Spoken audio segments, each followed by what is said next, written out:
वगरना ये आखिरुज़ ज़मान है। आखिरुज़ ज़मान फितनों का दौर है, फितनों का दौर है। और सबसे बड़ी शय जो कौमों को खराब कर देती, माशरों को खराब कर देती, वो है फितना। और यही वजह है अहले बैत अतहार ने जगह जगह फरमाया अल फितनतु अशद्दु मिनल क़त्ल, फितना कत्ल से ज्यादा शदीद है। क्योंकि कत्ल करने वाला एक बंदे को मारता है, खत्म, फिनिश। लेकिन फितना हजारों कौमों के जमीरों को मार देता है, नस्लों को मार देता है फितना। फितना जैसे हम आज की जबान में कहें प्रोपोगंडा, किसी के खिलाफ, अमीरुल मोमिनीन के खिलाफ, ये उमवी दौर है, ये उमवी सियासत है चारों तरफ, जहां फितनों और प्रोपोगंडों की भरमार है। ये उमवी सियासत है। मुआविया क्या करता था, सोच सकते हैं? कोई सोच सकता है? बच्चों को रातों में बकरी का बच्चा गिफ्ट किया करता था। एक बच्चे को बकरी का बच्चा गिफ्ट कर दिया। 2-4 दिन वो बकरी का बच्चा एक बच्चे के पास रहता था। 5 साल, 6 साल, 7 साल के बच्चे को अगर आप कोई छोटा सा कोई जानवर दे दें, प्यारा सा, क्यूट सा, बकरी का बच्चा बहुत प्यारा होता है। बच्चा 2-4 दिन जब उसे खिलाता है, खिलाने के बाद जब वो बच्चा उस बकरी के बच्चे से मानूस हो जाता है, अटैच हो जाता है, फिर रातों में मुआविया अपने कारिंदों को भेज के चोरी करवा लेता था। चोरी करवाने के बाद सुबह ऐलान कराता था, बच्चों से जाके कहता था तुम्हारा बकरी का बच्चा क्या हुआ? बच्चा रोता था, पता नहीं रात कौन उठा ले गया। कि वो जो उठा ले गया उसका नाम बताऊं? कि हाँ बता दो, उसका नाम क्या है? कि वो अली था, कि वो अली थे। तुम्हारे बकरी के उस बच्चे को अली चुरा ले गए। ये देखें किस तरह से ब्रेन वॉश कर रहा है बच्चों का। ये कैसे ब्रेन वॉश होता है? फितनों के जरिए, प्रोपोगंडों के जरिए। आखिरुज़ ज़मान प्रोपोगंडों का दौर है, आखिरुज़ ज़मान फितनों का दौर है। मौला ने फरमाया युस्बिहुर रजुल मुअमिना व युमसा काफिरा। सुबह जनाब वाला मोमिन थे, शाम ढलते ढलते काफिर हो गए। सुबह मोमिन थे, शाम ढलते ढलते काफिर हो गए। आखिरुज़ ज़मान की तारीफ में हज़रात मासूमीन फरमाते इब्तिलाअन अज़ीमा व इम्तिहानन शदीदा। एक शदीद इम्तिहान होगा, एक शदीद इम्तिहान होगा, किसी को पता ही नहीं चलेगा। हक और बातिल इतना मिल चुका होगा कि किसी को अंदाजा ही नहीं होगा कि हक है क्या और बातिल क्या है। और मैं हमेशा ये कहता रहता हूं, इस दुनिया में या किसी दुनिया में बहुत सादे मिजाज शिया वो होते हैं जो तकद्दुस का धोखा खाते हैं, तकद्दुस का धोखा खाते। मिसाल के तौर पे मेरा अमामा बड़ा अच्छा है, प्यारा है, खूबसूरत सा बना हुआ है, लाइनें भी बहुत अच्छी अच्छी प्यारी प्यारी बनी हुई हैं, दाढ़ी भी ठीक ठाक है, आंखें भी अच्छी हैं, बात भी बड़ी प्यार से करता हूं, आवाज भी बड़ी प्यारी है, अरबी भी बहुत अच्छी बोलता हूं, मिसाल के तौर पे अखलाक भी ठीक ठाक है। मिंबर से उतरने के बाद झुक के सलाम अलैकुम वालेकुम सलाम, कैसे मिजाज हैं? आपको देखे हुए कितना अरसा हो गया, आपका फर्जंद क्या खूबसूरत मनकबत पढ़ता है, आपका बेटा क्या खूबसूरत हदीसे के साथ पढ़ता है, आपके घर की वो दावत अल्हम्दुलिल्लाह बहुत जबरदस्ती, अल्लाह आपको सलामत रखे। 4-5 ये मस्के वाले जुमले मारे, जनाब वाला इतने मुतमईन हो गए कि इस दौर में अगर कोई आलिम हक है तो क़िबला ज़ैगम साहब है। अगर कोई हक की पहचान है तो क़िबला ज़ैगम साहब है।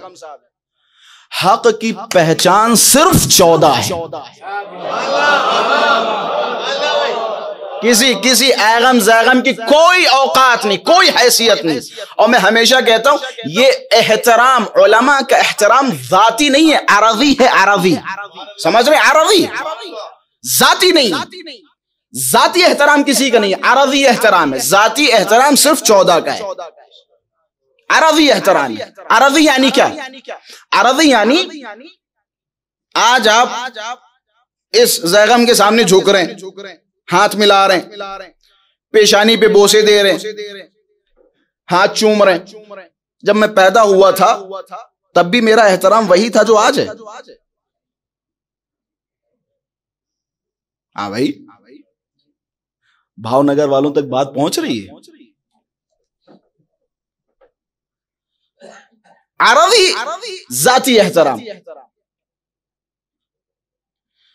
आज मेरा एहतराम है, लेकिन जब मैं पैदा हुआ था तब भी मेरा एहतराम वही था।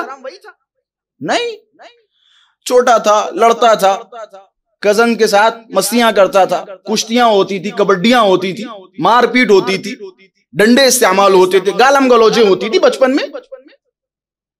लेकिन आज मैं मोहतरम हूं। क्यों मोहतरम? किसी इल्लत की वजह से मोहतरम है। मैं आरजी एहतराम समझाने की कोशिश कर रहा हूं। आरजी एहतराम यानी फला साहब मोहतरम है तो किसी वजह से मोहतरम है, किसी इल्लत से मोहतरम है। वो वजह और इल्लत है मेरा आले मोहम्मद से तमस्सुक, मेरा आले मोहम्मद से तमस्सुक। मेरा एहतराम उस दिन तक बाकी है जब तक आले मोहम्मद की दहलीज चाटूं। जिस दिन आले मोहम्मद के खिलाफ खड़ा हो गया तो मुझ पे मेरी लानत होगी। सिंपल सी बात है। मेरा एहतराम आले मोहम्मद की वजह से। मेरी जात अगर मुहतरम आपके लिए है तो इस वजह से नहीं कि ज़ैगम गरवी एक वली खुदा है जो पैदा हुए मां की आगोश में उसी दिन वली खुदा थे और अल्लाह ने इनके बारे में कहा हुआ था, ये मासूमीन ने फरमाया हुआ था। ऐसा कुछ नहीं है। मैं पैदा हुआ, बड़ा हुआ, पढ़ा लिखा, पढ़े लिखने होने के बाद थोड़ा बहुत आले मोहम्मद के दरवाजे से मुंसलिक हुआ, तब मेरा एहतराम आपकी नजरों में बना। जिस दिन मैं आले मोहम्मद के खिलाफ इतना छोटा नुक्ता छोड़ूं उस दिन आप मेरे खिलाफ हो जाएंगे। क्यों? क्योंकि मेरा एहतराम जाती नहीं है। जाती एहतराम सिर्फ कितनों का है? 14 का है। बस जाती एहतराम सिर्फ 14 का है। तकद्दुस के धोखे में ना आए, तकद्दुस के धोखे में ना आए। हर दौर में अगर अहले बैत अतहार के साथ खयानतें हुई तो उसकी एक वजह क्या थी? तकद्दुस। लोग तकद्दुस के धोखे में आए। एक और जुमले का इजाफा कर दूं, कल और परसों की नशिस्त में ये जुमला आया। ये जो अली के मुकाबले में बाज लोगों ने अपनी खिलाफत सजाई और लोगों को अपनी तरफ मायल किया, उसकी एक वजह थी उनका तकद्दुस। वो लोग माशरे पे हुकूमत जालिम बन के नहीं कर रहे थे। काश मैं समझा सकूं अपनी बातों को। उन्होंने जालिम बन के माशरे पे हुकूमत नहीं की, रहम दिल बन के हुकूमत की, अपना अखलाक पेश करके हुकूमत की। और आज भी तारीख में देखिए, अखलाक के किस्सात उनके पढ़िए। जहां हम अहले बैत अतहार के किस्सात पढ़ते हैं, फला आया आले मोहम्मद को गालियां दे रहा था, मौला बाहर निकले, उसे कलेजे से निकाल लगा लिया, ओके बिस्मिल्लाह हमारे घर पे खाना खाइए, तशरीफ लाइए। ये सारे किस्सात आपको वहां मिलते हैं, सारे किस्सात वहां मिलते हैं। वो अलग बात है चोरी के हों या खुद के हों, लेकिन मिलते हैं। अच्छा, ये आदत भी, ये चीज भी तारीख में बड़ी शोहरत पाई, बड़ी शोहरत पाई। अब बात आ गई तो एक नुक्ता आप हजरात को देता चलूं, फिर आगे बढ़ूं। मैं गौर कर रहा था, आले मोहम्मद की कोई एक ऐसी फजीलत नजर नहीं आती कि जिसमें कहीं ना कहीं हाथ ना मारा हो, कहीं ना कहीं हाथ ना मारा हो।